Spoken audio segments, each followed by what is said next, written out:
Clodson, magnificent news. I have made the most extraordinary discovery in the annals of human thought. I have invented the very concept of meaning itself. Good heavens, Holmes. You mean, what's the meaning of life? Not of life, Clodson. It's even bigger than that, thanks to the powers of my logic and intelligence. It's about the meaning of meaning itself. Though I must say the meaning of life, well, that's child's play compared to the profound philosophical breakthrough I've achieved. Oh no, Holmes. I wouldn't dream of starting with something so straightforward. But surely, someone must have pondered meaning before you came along. Nonsense. Oh, certainly people have used meaning, my dear fellow, much as they've used fire without understanding combustion. But I am the first to truly comprehend what meaning is. More importantly, I have solved the greatest challenge of our age. How does one install meaning into a mechanical brain? Install meaning? Rather like installing gas pipes, Holmes? All right, that's a reasonable analogy, though infinitely more sophisticated. You see, Clodson, I began with the fundamental building blocks. First, I invented the concept of representing information with numbers. Simple numbers, laid out on what I call the number line. How ingenious. Though didn't we learn about number lines at school, Holmes? School? Pah, they were merely teaching my theories before I'd fully developed them. Now observe the brilliance. On this line, one can instantly perceive that 15 lies closer to 20 than to 5, without any tedious mental arithmetic. Revolutionary. Yes, that is rather convenient. Though I do recall you once spent an hour calculating whether 3 was closer to 1 or 5, Holmes. A momentary lapse in an otherwise perfect system, I'm sure. But here's where my genius truly shines. A single dimension isn't insufficiently sophisticated for complex meaning. So I invented the second dimension. 2 dimensions? How ambitious! Do we get to keep one of each, Holmes? They say it takes 2 to tango, after all, eh? It might even please Julius Caesar, who died saying et tu, something like that. Come, Clodson, now don't be frivolous. This is one of a kind. I mean 2 of a kind. You mean you're killing 2 birds in 1 stone, eh, Holmes? Seriously now, picture 2 perpendicular lines. I call them the x and y axes, after x and y, obviously. Upon this plane, one can plot a point such as 2, 3 and assess its distance from another point, say 4, 2. The applications are limitless. Extraordinary. Rather like that map Mrs. Hudson drew to help you find the sitting room from the kitchen. That was entirely different. Mrs. Hudson's crude scribblings pale beside my mathematical elegance. I see. So what you are saying is, the meaning of life is 4-2. Hold on, Clodson. Not yet. There's more. Not content with mere 2-dimensional thinking, I boldly ventured into the 3rd dimension, x, y, and z axes. You decided to boldly go where no man has gone before, eh, Holmes? Trust me, Clodson, this isn't the final frontier yet, but hear me out. A point such as 3, 2, 4 now represents a location in 3-dimensional space. 3 whole dimensions? Does Mrs. Hudson get to own the 3rd dimension then, eh? Now, Clodson, this is serious business. If you say so, Holmes, although, didn't you get rather confused navigating our 3-dimensional flat just yesterday? Navigation is a practical matter, Clodson. Theory is what matters. And here's the truly revolutionary leap in my own thought process.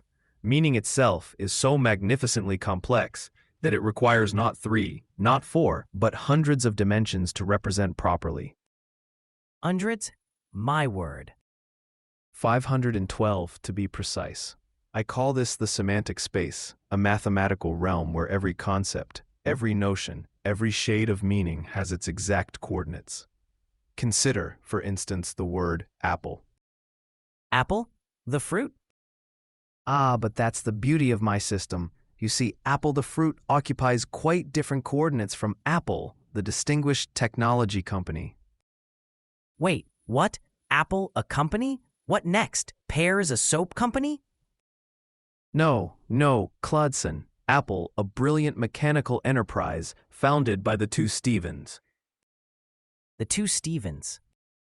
Certainly, Apple Mechanical and Telegraphic Enterprises. Fine fellows, both named Stephen. I advised them personally on their business strategy. One Stephen has excelled at building the mechanical wonders, while the other has grown the business with flourish, quite successfully creating jobs for clever people, you know? Oh yes, Stephen. Jobs? How delightful.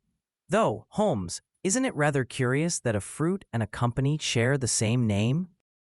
Curious? It's precisely what proves my theory. In semantic space, these two meanings reside at rather different locations. The fruit apple scores high on fruitiness, sweetness, and orchardness, while the mechanical apple scores high on companyness, inventiveness, and businessness. That's an awful lot of nesses, Holmes. Don't you rather mean mess?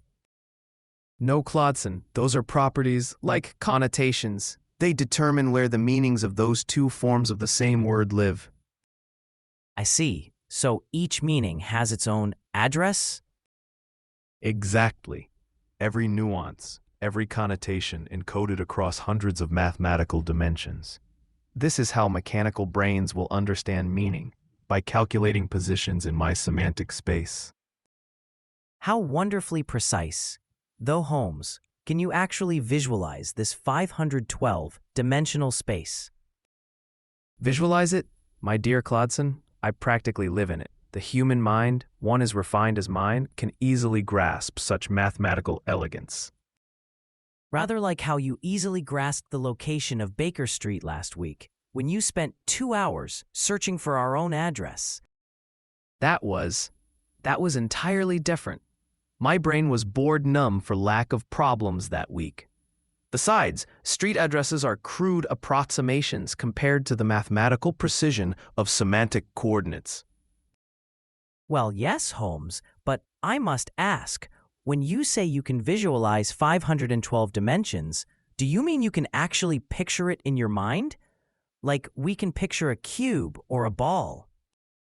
Of course, my superior intellect allows me to, well, that is to say, I can conceptualize the mathematical relationships with perfect clarity. So you can actually see 512 different directions all at once?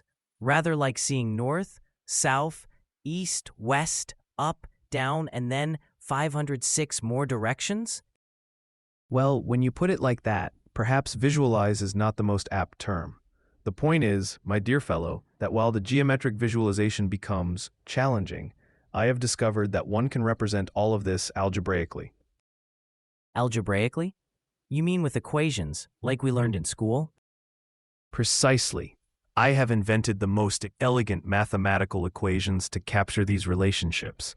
Numbers and symbols dancing together in perfect harmony, representing what the eye cannot see. It's all about the algebra, you see. The equations I've devised can handle any number of dimensions. How remarkable, Holmes. Though didn't Mr. Pythagoras invent some rather famous things to do with manipulating numbers and symbols? And that Frenchman, Descartes, with his coordinate system you mentioned. Pythagoras? Descartes? Mere, early practitioners of my theoretical framework. They were simply following the mathematical principles I would later formalize. Of course, Holmes. So what you're saying is that while we can't picture these hundreds of dimensions, we can still work with them using mathematics. Rather like how we can't see the wind, but we can measure its speed. Exactly, Clodson. Though I wouldn't have chosen such a pedestrian analogy myself. The equations, my equations, allow us to calculate and manipulate what we cannot visualize. We may not be able to draw a picture of 512-dimensional space, but we can certainly compute within it. How wonderfully practical. So the machine brains you mentioned can do all their meaning calculations without needing to see anything at all. They just work with the numbers. Brilliant observation, Clodson. Yes, the mechanical minds need only my algebraic formulations. They calculate meaning through pure mathematics, no visualization required. This is quite remarkable. So in essence, every meaning, every thought, every concept that has ever existed now has an actual address? A precise location in this mathematical universe you've created? I Jove, Clodson.